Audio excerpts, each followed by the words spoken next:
A gente pode transformar essas dores em coisas boas para cada um de nós. De cada coisa ruim a gente vai transformar numa coisa boa.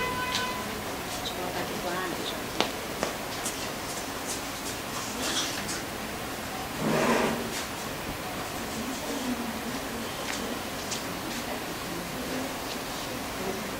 Boa noite, pessoal. Que a paz do Mestre Jesus esteja com todos nós na noite de hoje e sempre. O livro que nós vamos falar é esse livro aqui. É um livro ditado pelo Espírito Mamed, As Dores da Alma.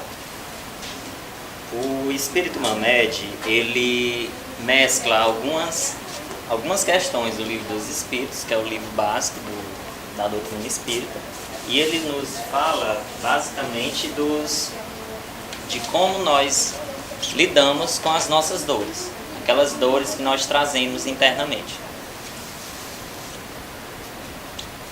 Então, na Idade Média, se elencou 7 coisas que se chamou de pecados, 7 pecados capitais.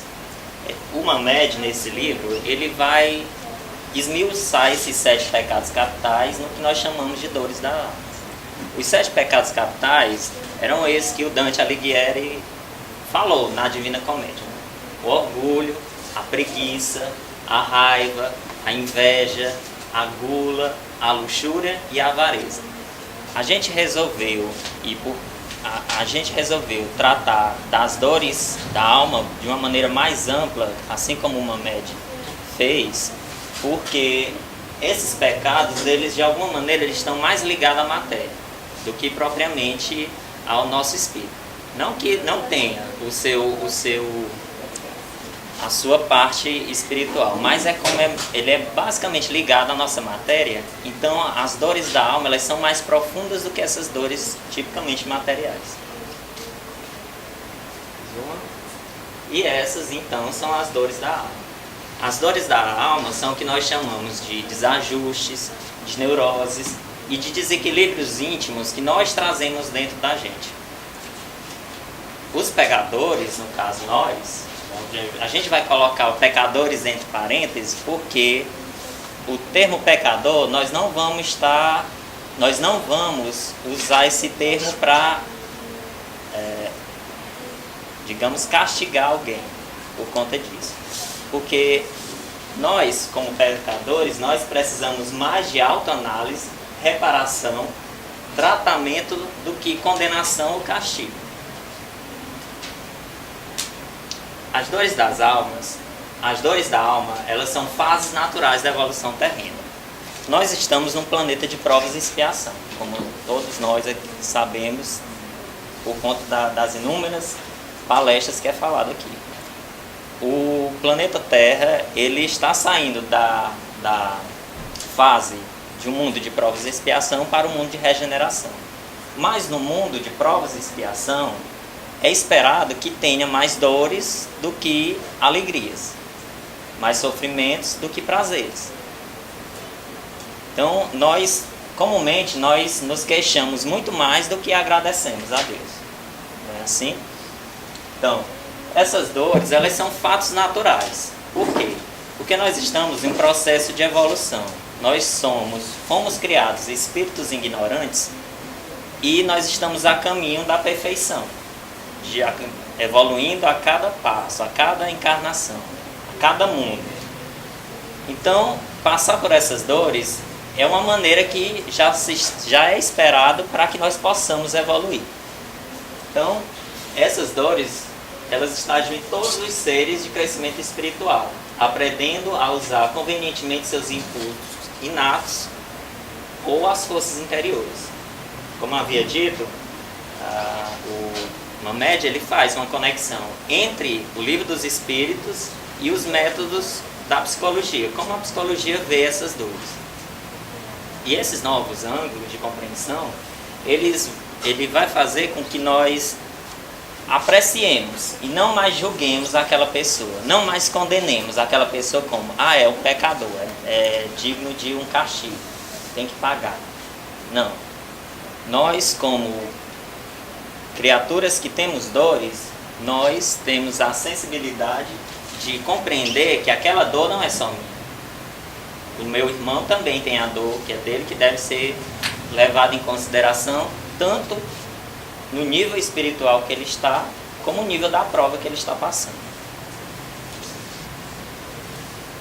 Então as dores emocionais, elas se manifestam no nosso corpo de alguma maneira. Só a angústia no corpo todo. Quem foi que nunca sentiu aquela dor que a gente não sabe onde é, mas que aperta a gente de uma maneira que incomoda? Então, é uma dor da alma, por assim dizer. Um aperto no peito. Aquela coisa que chega...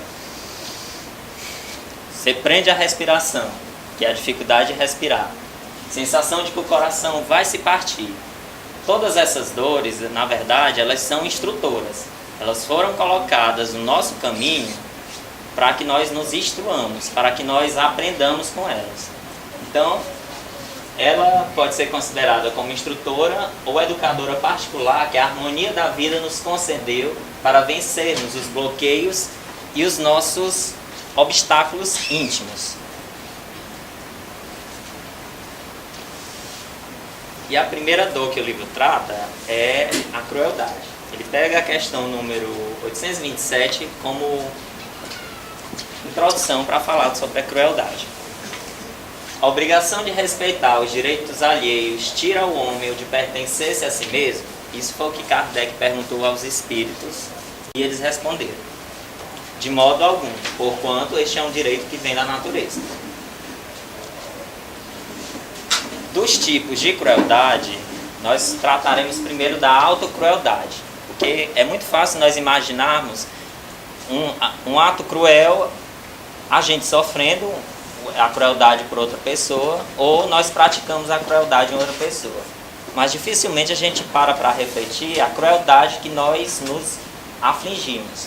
Então a autocrueldade é sem dúvida a mais dissimulada de todas as opressões. Por quê? Porque ela vem maquiada, ela vem adornada de pseudo-qualidades. Então, de fictícias virtudes. É aquela pessoa que é aparentemente mansa, mas que se você pisa no calo dela, ela explode. Né? Aquela pessoa que tem paciência com todo mundo de fora, mas quando chega em casa, estoura. Né? Aquela pessoa que é serena, até não tocar em algo que ela sofre. Então, a autocrueldade, ela vem disfarçada disso. E quem inflige a autocrueldade? São aquelas pessoas que buscam admiração, elogio, reverências e sorrisos forçados. Por quê? Eu tenho que me adequar ao que as outras pessoas pensam de mim, ao que as outras pessoas esperam de mim e aqui as outras pessoas querem que eu faça.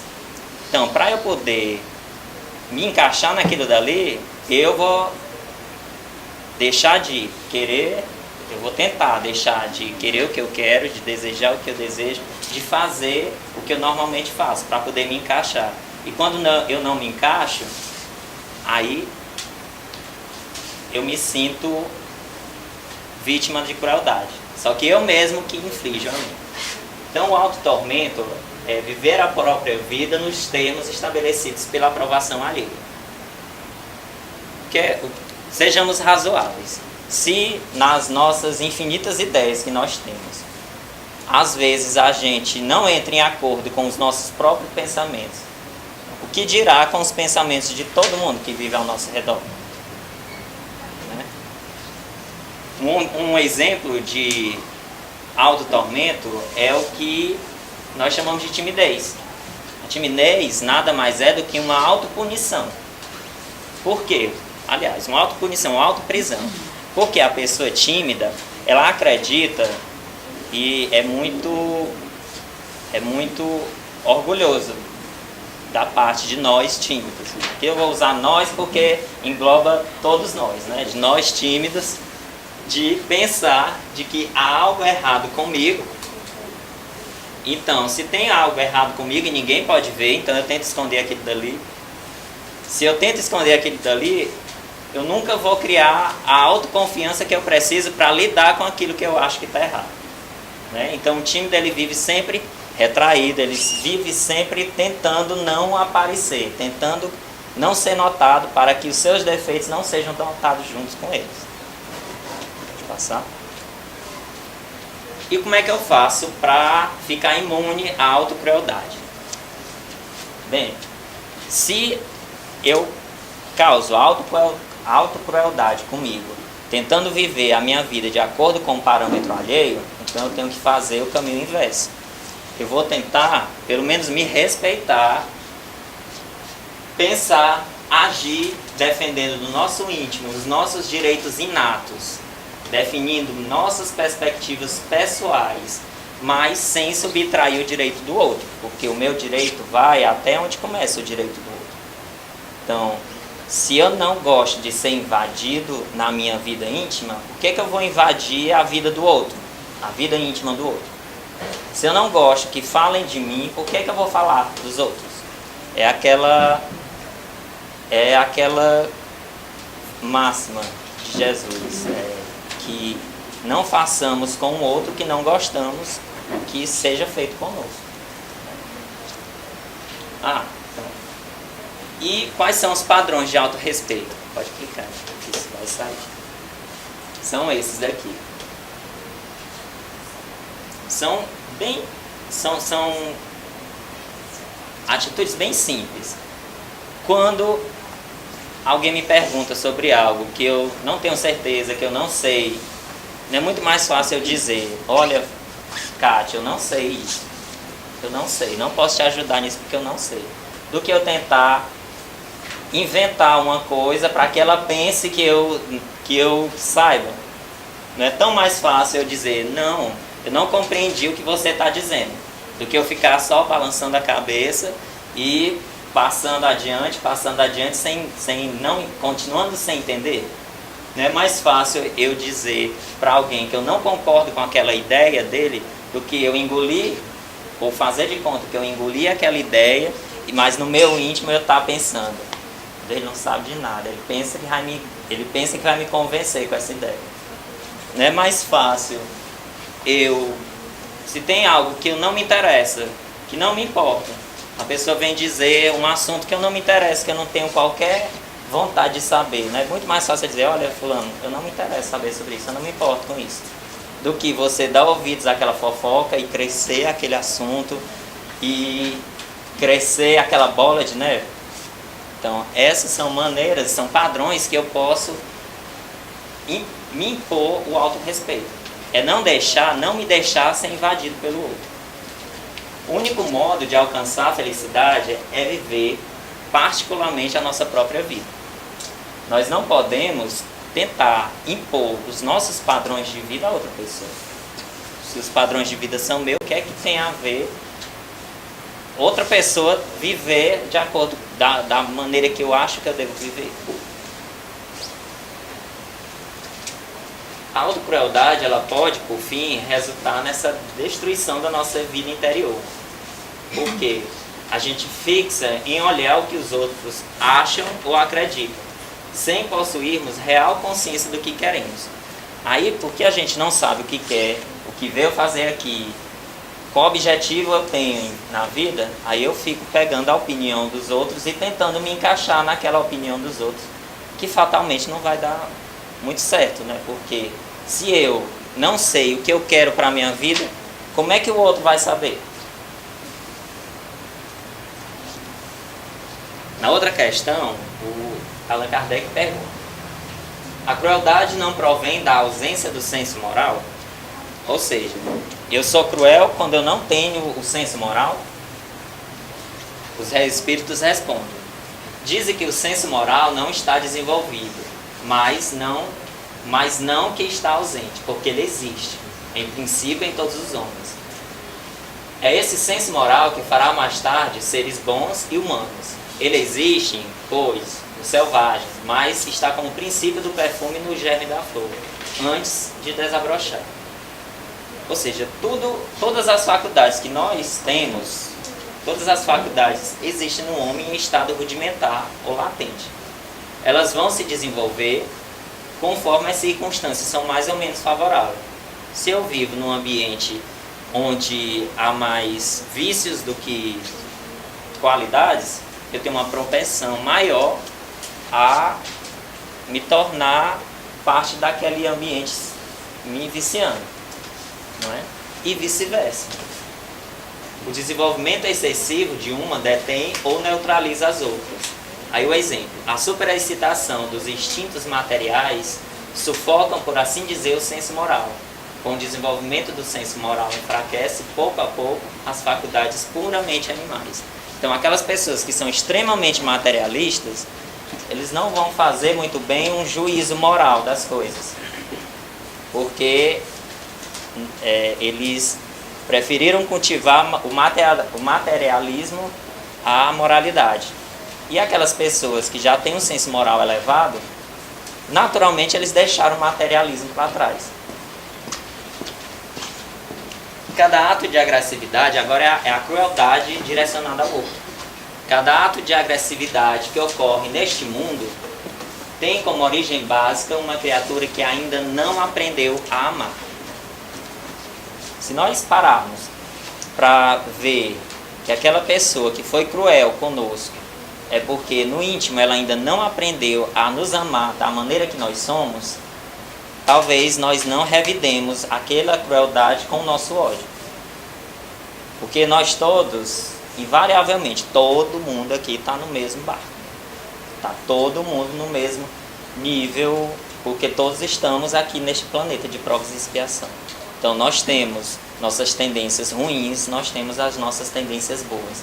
Cabe a cada um de nós cultivar, de preferência, as tendências boas para evoluirmos mais rapidamente. Então, exemplos de crueldade. A atrocidade, o sadismo, a perversidade, a desumanização são características provenientes da insensibilidade e do enrijecimento da psique humana em processo inicial do desenvolvimento espiritual. Se nós pegarmos, por exemplo, essas pessoas que costumeiramente nós atribuímos como pessoas evoluídas espiritualmente, como Madre Teresa de Calcutá, Gandhi, Chico Xavier, Buda, Jesus, são pessoas que eles não cultivavam a crueldade de maneira alguma, porque eles passaram desse estágio. Eles não agiam dessa maneira porque já são espíritos muito mais evoluídos do que nós. Né? Quem ainda está nessa onda da perversão, da atrocidade, é quem ainda está por assim dizer, a grosso modo, nas trevas da ignorância. Todo processo de aprendizagem resulta em uma expansão da consciência, o que nos possibilita gradativamente abandonar os gestos bárbaros. Por que que na Idade Antiga qualquer coisa se matava um? Qualquer delito era pena de morte. Porque aqueles costumes ainda eram muito bárbaros.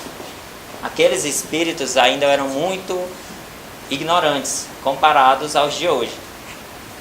Com o passar do tempo, as sociedades foram mudando, os costumes foram arrefecendo e foram mudando junto com isso para que pudesse acompanhar a evolução espiritual daquele povo, e não o contrário.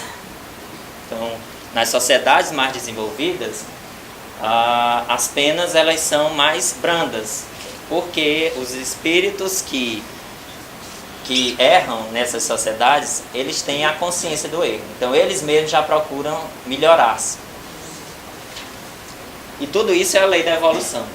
Porque quanto mais progredirmos, mais resolveremos os nossos problemas com harmonia e sensatez. Aí a gente pode pegar um exemplo quando a gente é criança. Quando a gente é criança, e a gente é aquela criança bem sapé, que apronta tudo, qualquer rixa entre duas crianças termina em confusão, né? E se estapeiam, e brigam, e vão chorando, e vão chamar a mãe, e aí a mãe entra para separar, entra a mãe ou o pai do outro menino, né? Aí é aquela confusão maior do mundo. Quando a criança cresce, com o tempo ele vai deixando essas atitudes de resolver tudo na força, tudo no tapa. E quando ele já está adulto e evoluído espiritualmente, por assim dizer, porque tem adulto que continua com aquelas mesmas atitudes de criança, né? Mas suponhamos que seja um adulto já com um certo grau de evolução, de conhecimento, ele não vai ter mais aquelas atitudes, ele vai chamar aquela pessoa para sentar e conversar. E não mais ficar brigando, batendo boca, se estapeando. E digo que isso é um exemplo, porque costumeiramente a gente vê isso em adultos, infelizmente. A crueldade, olha, por trás de todo ato de crueldade sempre existe um pedido de socorro. Por quê? Porque aquele espírito ele ainda não sabe agir da maneira mais assertiva possível. Ele ainda não começou a trilhar o caminho do amor. Então, o caminho que ele conhece é apenas da crueldade. É um pedido de socorro para que ele saia daquela vibração, por assim dizer, daquela sintonia, para que ele possa se evoluindo e melhorando e tomando novas atitudes, né? Precisamos escutar este apelo inarticulado e dissolver a nossa violência com gestos de amor. Um exemplo nós podemos citar, além desse que já está aí na tela, é quando Jesus foi estapeado no rosto. O que foi que ele fez? Bateram num lado da face de Jesus. Ele ofereceu a outra face. E ele foi estapeado de novo? Não. A outra pessoa nem contava com isso. No mínimo, imaginava que ele ia revidar. Né? Então, o contrário do ódio, da crueldade, é o amor. Você não pode combater a crueldade com crueldade. Você não pode combater o ódio com ódio. Você só pode combater com um sentimento contrário. Aí o exemplo. No Evangelho de Lucas. Quando chegaram ao chamado lugar da caveira, e algumas bíblias é chamado de Gólgota ou Calvário, né? Aí crucificaram Jesus e os criminosos, um à sua direita e o outro à sua esquerda. E Jesus dizia: Pai, perdoa, eles não sabem o que estão fazendo. Então, nosso Pai maior, Deus, ele mandou um espírito extremamente evoluído para nos ensinar a lei do amor e da caridade. E o que foi que nós fizemos com ele? Nós o matamos da maneira mais odiosa possível naquela época. Porque morrer na cruz no Império Romano era para aquelas pessoas que era o pior crime que poderia ser feito. Então, o espírito mais evoluído que andou por esta terra, ele teve essa morte mais cruel. E o que foi que ele fez? Ele orou a Deus para que Deus perdoasse o ato que nós estávamos fazendo naquele momento. Outra dor da alma, o orgulho. Nós não vamos dizer assim, não vamos eu pensei, quem é que pensa, quem é que sente isso? Não vamos porque todo mundo em algum momento da vida teve ou tem essas dores da alma. Então, o orgulho. Nós orgulhosos. A questão 559, o Kardec pergunta aos espíritos. Os espíritos inferiores, imperfeitos, cumprem também o papel útil do universo? Olha como essa pergunta é bem orgulhosa, né? Porque nós já estamos nos julgando melhor do que os outros. Todos têm um dever a cumprir. O último dos pedreiros não concorre para construir o edifício tão bem quanto o arquiteto? Não é? Porque se só o arquiteto planejar o prédio e não tiver pedreiro, a obra não vai sair do lugar. Se só tiver o pedreiro e não tiver o plano, a obra também não vai sair do lugar. Então, na vida, nada está perdido. Tudo, absolutamente tudo foi pensado para estar funcionando do jeito que está agora por Deus. A maneira que Deus usou para nos corrigirmos, foi colocando essas dores na nossa alma. Aliás, não foi nem ele que colocou, foi nós que fomos lá e pegamos elas, né? Então, nada na vida está perdido. Aliás, existe a época certa para cada um saber o que é preciso para se desenvolver. Porque, assim como a crueldade, o orgulho também é característico de espíritos ainda ignorantes. E quantos de nós não somos ignorantes? Quantos de nós não somos orgulhosos? Nosso orgulho quer transformar-nos em super-homens, fazendo-nos sentir heroicamente estressados, induzindo-nos a ser cuidadores e juízes dos métodos da evolução da vida excelsa. E com arrogância nomear os outros como desprezíveis, ociosos, improdutíveis e inúteis. Aí eu vou contar uma história que eu ouvi num certo grupo de estudo, que casa perfeitamente aqui. Tinha um comerciante, se alguém se lembrar dessa história, por favor. Não é minha, eu só ouvi no grupo de estudo. Um comerciante, todo dia ia abrir o comércio dele e tinha um mendigo lá na porta do comércio dele. E todo dia ele acordava esse mendigo com um balde d'água fria.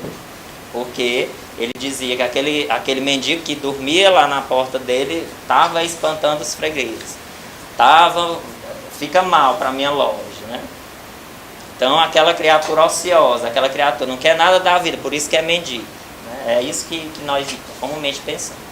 Então, certa vez, o mendigo desapareceu. Sim. Ele foi abrir a loja e se deu conta, aquele mendigo não está aqui. Todo dia eu encontro aqui, eu tenho que expulsar ele, mas hoje ele não está aqui. O que foi que aconteceu? Acontece que o mendigo, ele morrera na noite anterior. Ele morreu porque alguns assaltantes iam tentar assaltar a loja e ele tentou evitar aquele assalto, então mataram ele.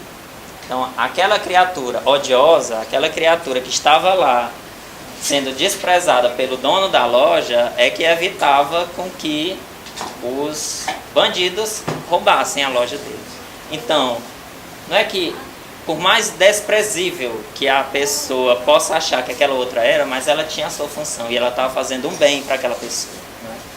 Então, nós desprezar, o termo desprezível, o Hamed, ele diz o seguinte: é um termo que nós não deveríamos jamais usar em circunstância nenhuma, porque tudo é obra divina e Deus não iria criar algo que não fosse útil, né? Então, por que nós vamos desprezar algo criado por Deus? Que desprezar é sentir ou manifestar desconsideração por alguém ou por alguma coisa. E menosprezar já seria o próprio sentimento pelo qual nos colocamos acima de tudo para tentar resolver aquilo, tudo e de todos, avaliando com arrogância que eu sou melhor do que outra pessoa, que eu sei e a outra pessoa não sabe, que eu estou num pedestal e as outras pessoas estão arrastando no chão. Então, é um termo que não deveríamos usar, porque é o atestado que nós somos pessoas orgulhosas. Pode passar. Um termo desprezível, como eu havia dito, porque logo tudo tem a sua função. Nada está por estar no universo, tudo tem a sua função. Frequentemente dizemos que certas pessoas são dispensáveis e que muitos indivíduos são improdutivos e perguntamos a digitação mais além. Qual o propósito da vida para com estas criaturas ociosas? Aí nós podemos responder essa pergunta com esse exemplo do mendigo que dormia na frente do comércio, que a primeiro ver ele não servia para nada ali, mas que no fundo ele estava evitando que eles fossem assaltados, né, do comércio. Para tudo há um sentido e uma explicação no universo. A outra questão: os espíritos têm outra coisa a fazer que melhorar-se pessoalmente? eles concorrem para a harmonia do universo, executando a vontade de Deus, do qual são os ministros. A vida espírita é uma ocupação contínua, mas que nada tem de penosa sobre a terra, porque não há fadiga corporal, nem as angústias na necessidade. Então, a gente pensa aqui, a gente desencarnou, aí pronto, nós não vamos fazer mais nada, porque a gente já se cansou muito na terra. Ledo engano para quem pensa que vai desencarnar e não vai fazer nada. Se você não fizer nada, você vai passar milênios e milênios lá estacionado. Estacionado mesmo lá, hipnotizado pelos espíritos maus. Então, quando a pessoa desencarna, aí é que o trabalho se apresenta para ela. A diferença é que na erraticidade nós não temos as vicissitudes da carne. Nós não nos cansamos, porque nós não precisamos comer, nós não precisamos dormir, nós não precisamos beber. Então nós podemos trabalhar continuamente, seguindo a lei do trabalho. Aí o orgulho ele se refere como aquela compulsão de querer controlar a vida alheia. Então, isso tudo é fruto do nosso orgulho. Eu querer controlar a vida alheia também é fruto do nosso orgulho. Por quê? Porque eu acho que meu jeito de viver é melhor do que a outra pessoa. Então, eu quero controlar aquela outra pessoa. Os indivíduos portadores de uma personalidade orgulhosa se apoiam em princípios de total submissão a regras e costumes sociais, bem como os defendem energicamente.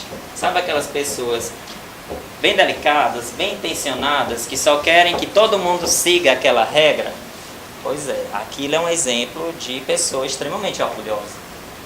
Porque a evolução, ela não para, ela não é rígida, ela vai mudando, ela vai crescendo.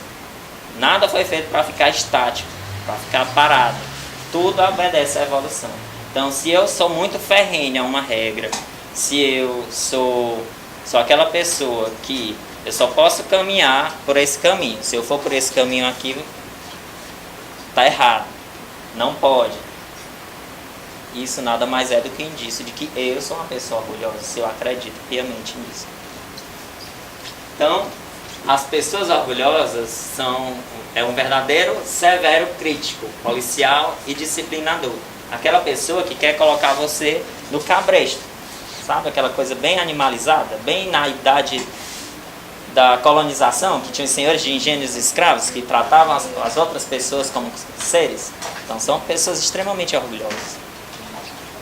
Não devemos ditar nossas regras aos indivíduos, mas fazer com que eles tomem consciência de seus valores internos, seu senso, as emoções e sentimentos, e passem a usá-los frequentemente que é necessário. Pode passar, mas eu acho que no próximo slide tem um exemplo.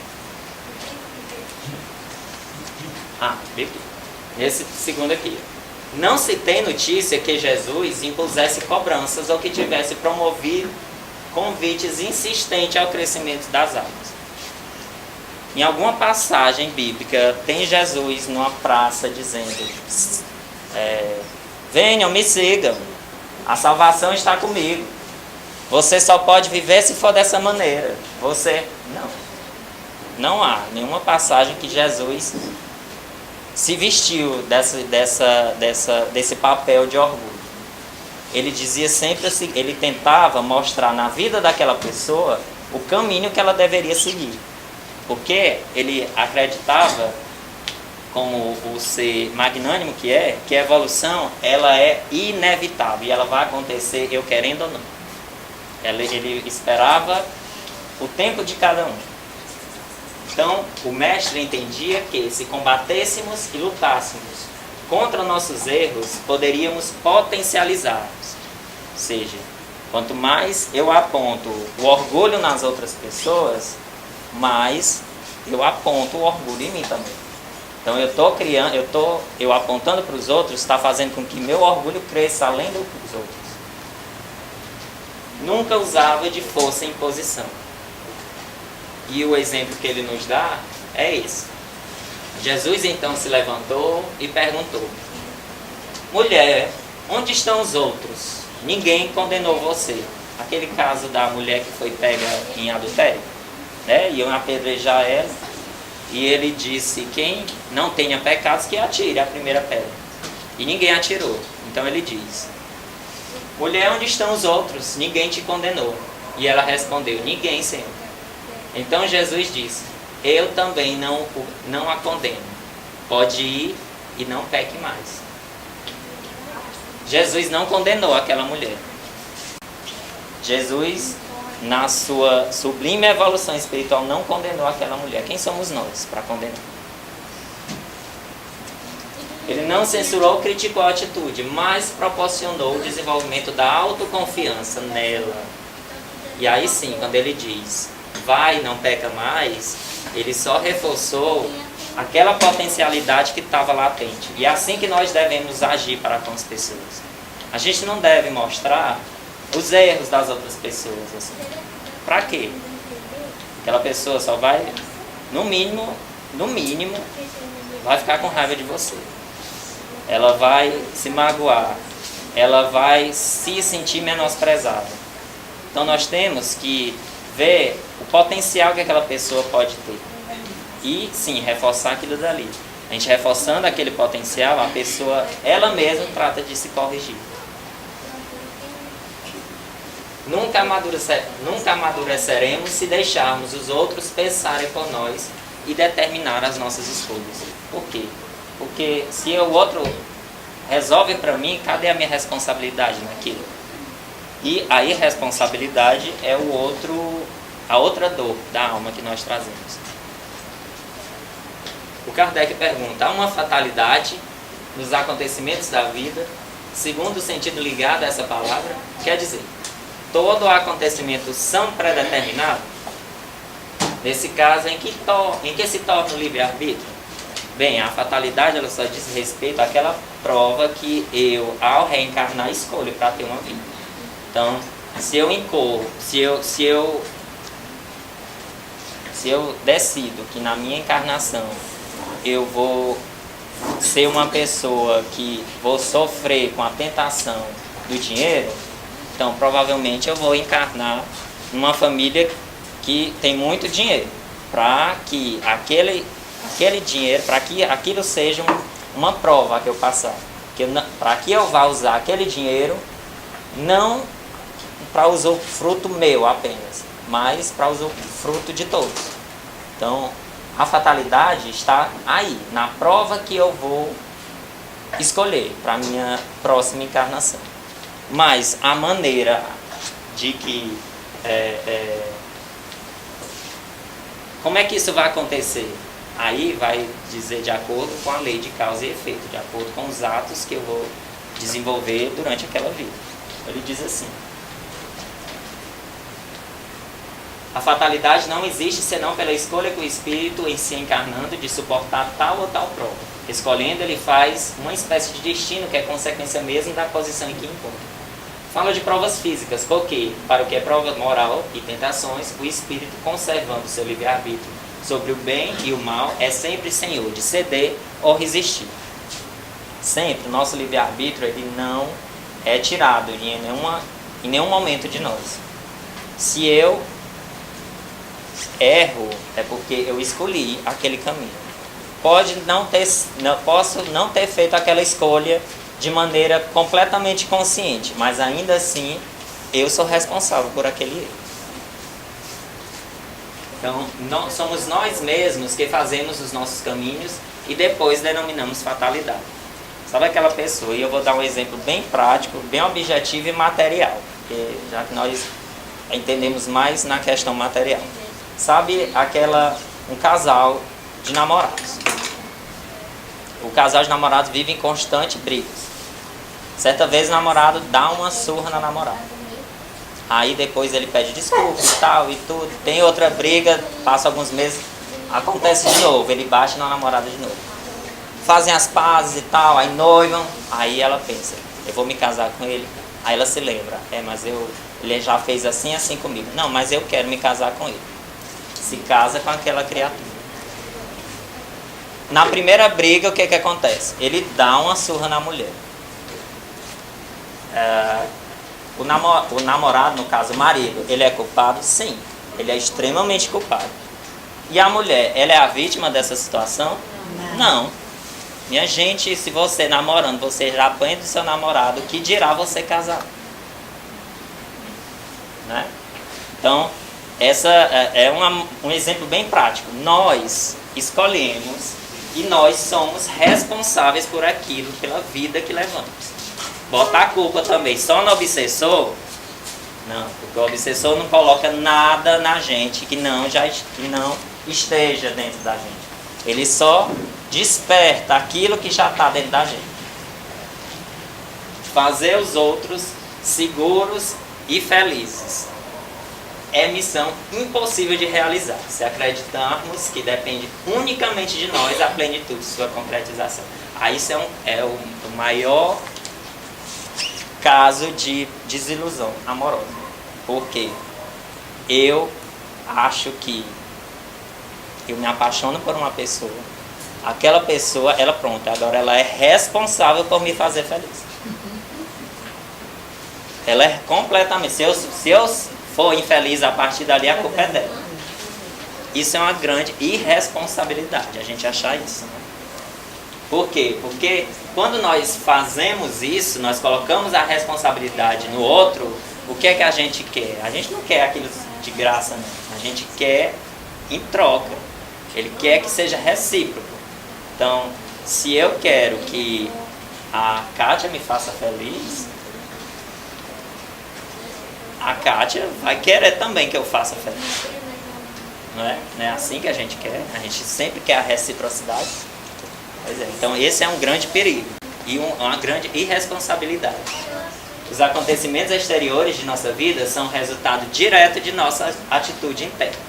Ou seja, se eu sou uma pessoa que só falo de problemas, vivo lastimando o tempo todo, eu não consigo sair daquela vibração de que nada na minha vida vai dar certo, como alguma coisa de boa vai acontecer. O universo não vai, porque nós não estamos, não atingimos aquela sintonia. Se a gente só sintoniza com a coisa ruim, como é que nós vamos nos sentir bem? Né? Então nós somos responsáveis também com aquilo que atraímos. A nossa existência se faz através de um processo interminável de escolhas sucessivas. E sucessivas mesmo. Nós estamos fadados a ser livres, segundo Sartre. Por quê? Porque nós somos seres de escolhas. Nós fazemos escolhas a todo tempo. E se nós fazemos escolhas a todo tempo, nós somos livres para escolher por um caminho ou outro. Né? Então, ser responsável é ter a determinação para responder pelas consequências da atitude adotada e não colocar a culpa na outra pessoa. Assumir as experiências pessoais para atingir uma real compreensão dos acertos e enganos. E, dizendo mais uma vez, e não colocando a culpa na outra pessoa, porque a gente erra, a gente foi enganado, mas a gente é responsável por isso. Decidir por si mesmo para onde ir e descobrir a razão do próprio querer. Então, minha gente, quando nós não sabemos o que queremos, dificilmente nós vamos para algum lugar. Se nós não sabemos, dificilmente nós vamos ter o que a gente vai estar satisfeito com o que a gente tem, porque a gente não sabe o que quer. Se a gente não sabe para onde ir, dificilmente nós vamos sair do lugar. Nós somos responsáveis por isso.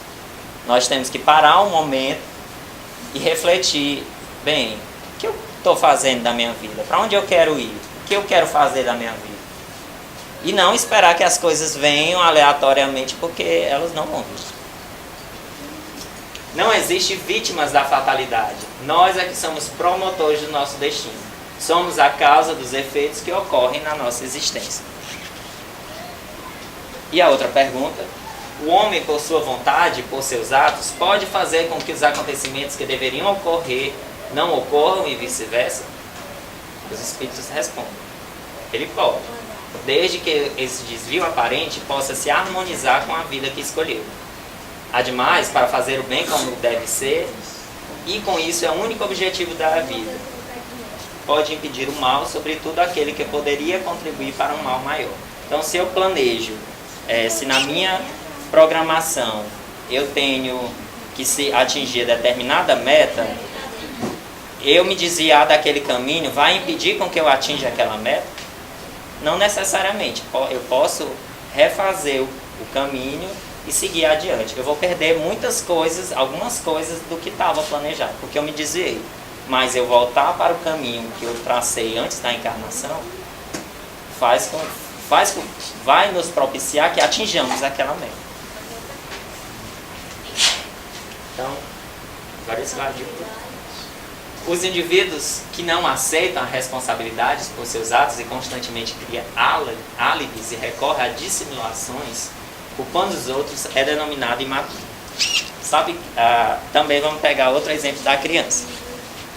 Quando a criança ela é filho único, só tem uma criança na casa, aí ele está brincando na sala e tal, e tem diversos bibelôs. Aí um bibelô aparece quebrado e só tem a criança na sala. Quando a mãe chega, ela pergunta para a criança: quem foi que quebrou esse bibelô? Aí a criança diz: eu não sei. Foi alguém, foi fulano de tal, foi meu amiguinho que veio aqui. Isso é um álibi, né? Isso é uma desculpa. Eu usar de desculpa nada mais é do que eu provar quão imaturo eu sou. A mudança do nosso destino somente ocorre quando realmente nós passamos a assumir responsavelmente a nossa vida, usando de determinação e vontade, e não colocando culpa no outro, não tentando me esquivar da minha responsabilidade. Os amadurecidos atingiram um bom nível de relacionamento consigo mesmo e, consequentemente, com os outros. Por isso, resolvem facilmente tanto os conflitos internos como os externos. Por quê?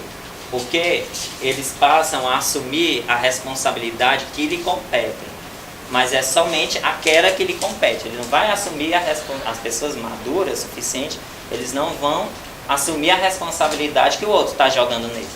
Não. Se a responsabilidade minha era ter planejado essa palestra, o que a Kátia tem a ver com isso? Se eu cheguei e a palestra não estava feita, a responsabilidade é minha. Né? Pode passar. Todo ser, toda criatura, por estarmos fadados às leis divinas, nós estamos fadados também à lei da evolução. Então todo ser, ele tende a evoluir até o seu despertar. E o que seria esse despertar? É uma condição para que atinjamos as verdades transcendentes, avivando em nós a consciência para os objetivos essenciais da eternidade. E na carta de Efésios, o apóstolo Paulo diz assim: é por isso que diz: desperte, você está dormindo, você que está dormindo, levante-se dentre os mortos, e o Cristo iluminará. Para que nós sejamos despertados para, primeiro, o que nós somos, nós precisamos fazer a nossa pesquisa íntima. Nós precisamos parar para nos avaliarmos. Esforçai-vos, portanto, em ter as qualidades opostas aos defeitos aos quais criticais nos outros. Esse é o meio de vos tornar de superiores. Se os censurais por serem avarentos, sede generosos. Por serem orgulhosos, sede humildes e modestos. Por serem duros, sede dóceis. Por agirem com baixeza, sede grandes em todas as vossas ações. Em uma palavra, fazei de tal maneira que não vos possa aplicar estas palavras de Jesus. Ele vê um argueiro no olho do seu vizinho, mas não vê a trave no seu. Então, se eu não posso dizer se eu sou orgulhoso, de maneira nenhuma eu posso apontar o orgulho de outra pessoa. E isso, o livro ele faz um apanhado sobre o karma, dizendo o seguinte, que os karmas são estruturados não somente sobre os nossos feitos e atitudes, mas também sobre as nossas sentenças, juízos, críticas e opiniões. Ou seja, não é só o que eu fizer com o outro, materialmente, vai voltar para mim, Mas aquilo que eu critico, que eu prejudico, que eu censuro no outro, eu também vou ser passível daquele mesmo karma, que recaia sobre mim, né? Atos ou palavras repetidas sucessivamente voltarão ecoando sobre nós. Se eu critico todo mundo, vamos pegar um exemplo, a Kátia. Pegar a Kátia como exemplo, só um exemplo. Kátia é uma pessoa avarenta, Kátia é uma pessoa orgulhosa, Kátia é uma pessoa falsa. Com o tempo, olha aqui, ó. Kátia é uma pessoa avarenta, Kátia é uma pessoa orgulhosa, Kátia é uma pessoa que não recebe críticas, Kátia é uma pessoa que não engole calada. Eu tô falando de quem? É da Kátia ou é de mim? De mim mesmo. Então, como é que essas palavras voltam? Porque todo mundo percebe que no fundo eu estou falando de mim e não da outra pessoa. Então, as projeções psicológicas que eu faço na outra pessoa nada mais são do que projeções minhas, dos meus defeitos. A atitude de perceber nos outros com certa facilidade nossos conflitos e dificuldades, com recusa, no entanto, de vê-los em nós mesmos. Porque é muito fácil eu apontar nas outras pessoas. Difícil é eu botar um espelho bem aqui na minha cara e apontar em mim. Olha, você é assim, você é assim, você é assim. Não é? Não é bem mais fácil? Por quê? Porque na hora que eu aponto em mim, aí já vem a dor na consciência. Aquela coisa que Deus colocou, que é a nossa consciência, que é para nos lembrarmos de suas leis, que estão escritas em nossa consciência. Aí a lei que vem logo de cara. Se eu aponto todos esses defeitos em mim mesmo, a lei, eita, já que eu não estou sendo nem um pouco caridoso comigo. Então por que eu vou apontar no outro, se eu não vou ser caridoso com o outro? Tudo que criticamos veementemente no exterior, encontramos em nossa intimidade. Tudo. Então, se você percebe em você que você está falando, se você se incomoda muito com uma coisa, é porque provavelmente é uma coisa que está em você que você ainda não percebeu. A crítica tem raízes na falta de confiança em nós mesmos e não nos outros. Assim, se criticamos o comportamento sexual dos outros, porque provavelmente nós temos conflitos afetivos dentro do próprio lar. Os exemplos que o Hamed usa. Mas nós podemos colocar vários outros. Se nós tememos a desconsideração dos outros, é porque nós desconsideramos alguma coisa muito significativa dentro da nossa própria intimidade. Se desconfiamos de que as pessoas querem nos controlar, não estamos na posse do comando de nossa vida interior. Ou seja, se eu vejo que aquela outra pessoa está tentando controlar minhas atitudes, é porque nem eu mesmo consigo controlar elas. Nada mais, a crítica nada mais é do que uma projeção daquilo que eu não aceito. A outra questão. A necessidade para o homem de viver em sociedade ocasiona-lhe obrigações particulares? Sim. A primeira de todas é a de respeitar o direito de seus semelhantes. Aquele que respeitar esses direitos será sempre justo. No vosso mundo, onde tantos homens não praticam a lei de justiça, cada um usa de represálias, e é isso que faz a perturbação e a confusão de vossa sociedade. A vida social confere direitos e impõe deveres recíprocos. Então, se eu me arvoro de ter determinado direito, por que é que meu irmão também não vai ter?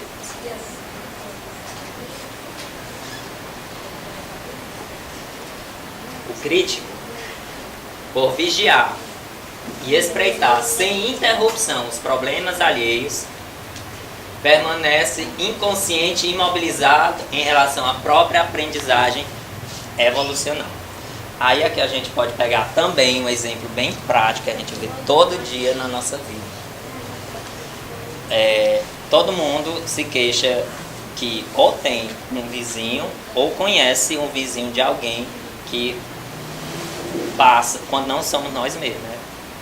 Vamos também botar essa culpa. Não somos nós mesmos que passamos o dia todo só falando da vida alheia, só criticando, só apontando os erros do outro, né?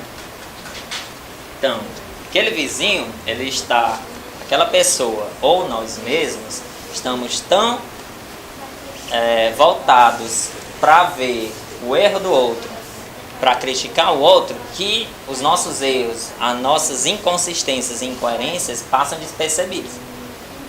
A gente sabe, no fundo a gente sabe que tem, mas a gente faz de conta que não existe, né? Que só o outro aqui é o errado da história. Então aquela pessoa que vive para apontar nos outros é porque fatalmente ele tentou esquecer os seus erros, aquilo que foi criticado no outro. A crítica nociva é característica de quem não realizam nada de importante, não enfrentam desafios, nem se arriscam às mudanças. Os verdadeiros realizadores deste mundo não têm tempo para censuras e condenações, pois estão sempre muito ocupados na concretização de suas tarefas. Sabe aquela coisa dos espíritos superiores?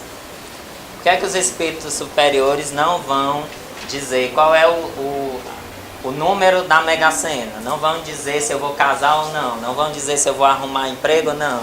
Não vão dizer se eu vou me dar bem amanhã ou não. Porque eles estão tão ocupados em fazer o bem que só um espírito desocupado, os levianos, que vão se empregar com esses assuntos. Então, a mesma coisa vale para nós, espíritos encarnados. Se nós não temos nada para fazer, então procuremos um trabalho útil, de preferência para os outros, para que façamos aos outros, porque enquanto nós tivermos com essa ideia de apenas criticar os outros, nós estamos deixando de fazer um verdadeiro trabalho do bem. Aí tu vai devagarzinho. Volta aí. Pronto. Quem são os críticos implacáveis? Um crítico implacável, geralmente, é aquela pessoa que sofreu uma intimidação muito grande, geralmente na sua infância. Aí essa infância, não importa em que vida foi, se foi nessa, se foi na anterior, se foi há 20 encarnações passadas, não. O fato é que ele sofreu uma intimidação muito grande. E por ele se sentir intimidado, ele vai querer intimidar as outras pessoas do mesmo jeito. Então, ele vai apenas repetir aquele padrão de comportamento. E esses padrões de comportamento vão refletir de que maneira? Em cobranças, em acusações e, principalmente, no medo da que as outras pessoas descubram aquele podre nosso, né? Em seguida, aí a parte do Evangelho de Marcos. Em seguida, Jesus chamou de novo a multidão para perto dele e disse: escutem todos e compreendam. O que vem de fora e entra numa pessoa não a torna impura. As coisas que saem de dentro da pessoa é que a tornam impura. Então, se nós pudermos, aliás, nós podemos fazer essa avaliação, autoavaliação. Quando nós fizermos a nossa autoavaliação e nós pesarmos o que mais nós dizemos em relação ao outro, nós podemos perceber o quanto nós devemos ou não. Então, quanto mais coisas ruins nós falamos, mostra a nossa impureza interior. Porque o que é impuro é o que sai de nós e não o que entra. Já foi uma ilusão. O sentimento de injustiça está na natureza ou resulta de ideias adquiridas? Tanto está na natureza que vos revoltais ao pensamento de uma injustiça. O progresso moral desenvolve, sem dúvida, esse sentimento, mas não dá. Deus o colocou no coração do homem. Eis porque encontrareis frequentemente entre os homens simples e primitivos noções mais exatas da justiça que entre os que têm muito saber. Nós podemos pegar um exemplo também bem material, que aconteceu... Bem, isso acontece quase todo dia, isso é só nós sintonizarmos alguns canais que têm essa motivação de mostrar que nós chamamos costumeiramente de mundo cão. Quando nós nós assistimos àquelas injustiças, aquilo dali nos mexe, né? Quando a gente vê um inocente, por assim dizer, sendo maltratado, uma criança sendo maltratada, aquilo nos comove imensamente. Porque a ideia de justiça está inerente a nós, né? Já está na nossa própria natureza.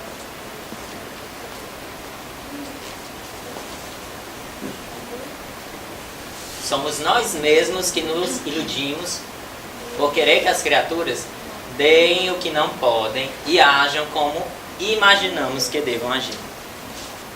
Quando a proximidade, a convivência é mais próxima. Então, somos nós mesmos que nos iludimos, não são as outras pessoas. Nós que damos a brecha para que a outra pessoa nos ilude. Infelizmente, é uma grande verdade. Constantemente criamos fantasias em nossa mente, bloqueamos nossa consciência e recusamos a aceitar a verdade. Isso acontece muito quando estamos apaixonados, porque quando a gente está apaixonado, a gente só vê as qualidades da pessoa, ou pelo menos aquelas que a pessoa nos mostra. Ou o pior, que isso é bem pior mesmo, a gente infere que a pessoa tem algumas qualidades que a gente deseja que ela tenha e pronto, aí age como se aquilo fosse verdade. Isso nada mais do que a prova cabal de que é uma pessoa iludida. Aí depois a pessoa dá um fora na gente e a culpa é de quem? Nossa, né? Que nos iludimos. Então, eu não lembro negação de onde era, porque tá, assim, constantemente criamos fantasias. A negação como é que nós vamos barrar essa ilusão? Quando nós estivermos fantasiando demais, e a gente sempre sabe quando está fantasiando demais, basta a gente aterrissar um pouco um pezinho no chão e ver, não, peraí, deixa eu ver se a situação é assim mesmo. Quando a gente nega aquilo dali, quando a gente nega aquela fantasia, a gente pode sair daquela ilusão. Gostamos de alguém imensamente, alimentamos a ideia de que esse alguém possa corresponder ao nosso amor. E assim criamos sonhos românticos entre fantasias e realidades. Aí tem aquela coisa de fulano de tal é responsável por me fazer feliz. A outra pessoa, por comodismo, concorda com aquilo ali. Eu vou te fazer feliz. Porque está querendo conviver com aquela pessoa. Mas com o passar do tempo, a convivência não é bem assim. As pessoas vão mostrando seus defeitos. Aí, quando a pessoa vê os defeitos da outra, ainda vai acusar o outro. Porque tu me iludiu, eu pensava que tu era assim, pensava que era uma pessoa calma, pensava que era rico, pensava que era alguém que não gostava de ir pra festa, pensava que era alguém que ia do jeito que fazia quando era namorado, que ia me encher de presentes. Infelizmente, nós apenas nos iludimos com aquela pessoa. Não culpemos ninguém pelos nossos desacertos, pois somos os únicos responsáveis, cada um de nós, pela qualidade de vidas que experimentamos aqui e agora. Se estamos do jeito que estamos agora, foi porque nós nos colocamos. Confiar no sentimento de justiça que sai do coração é promover independência de nossos pensamentos e viver com um senso de realidade. Assim, além de negar aquelas fantasias, quando eu faço uma avaliação, vejo se aquilo realmente é justo para comigo e para com o outro, eu posso usar aquilo como parâmetro para entender se eu estou me iludindo ou não, se é uma atitude acertada que eu estou tomando. E eu acho que é o último. O último é isso. Os costumes sociais não obrigam frequentemente um homem a seguir tal caminho antes que outro, e não está ele submetido ao controle da opinião pública na escolha de suas ocupações?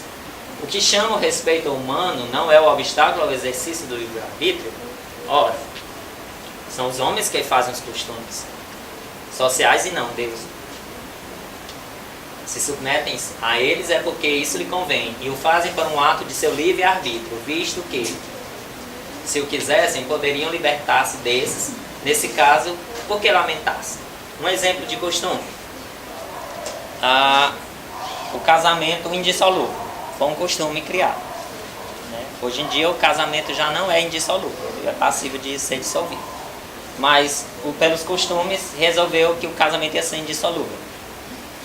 E a pessoa, não conhecia muito bem aquela pessoa, se casou, não se deu bem, e para que ela vai se manter naquele casamento que não está mais lhe fazendo feliz, nem a ela e nem ao outro, e ela colocar a culpa no costume, isso é uma escolha que ele fez. Aquele costume foi criado pelo homem, e é um costume que é passível de mudança, porque é criado com o homem. Apenas o que é criado por Deus é que é imutável. E é tal que foi o que aconteceu. Com o tempo, o casamento passou a ser passível de solubilidade. É mais produtivo para a evolução das almas acreditar naquilo do que sente do que nas palavras que ouvem. Para que nossos atos e comportamentos sejam verdadeiros, as emoções devem ser percebidas como são e totalmente reconhecidas pela nossa personalidade, a fim de que nossa expressão seja natural, fácil e apropriada às situações. Censurar as emoções é ilusão, pois, impedidas de se manifestar, irão ocasionar sérios danos do desenvolvimento psicoemocional. Não é só até ali. Esse livro é um livro bem extenso. Nós temos várias outras dores, então foi que nós resolvemos dividir. Hoje nós tratamos da metade do livro, e na próxima sexta-feira nós vamos completar.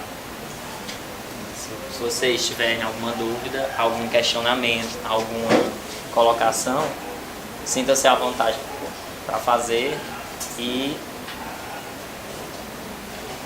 se não, muito obrigado. Tenham uma boa noite. Nós passamos a seguir para outra parte dos trabalhos.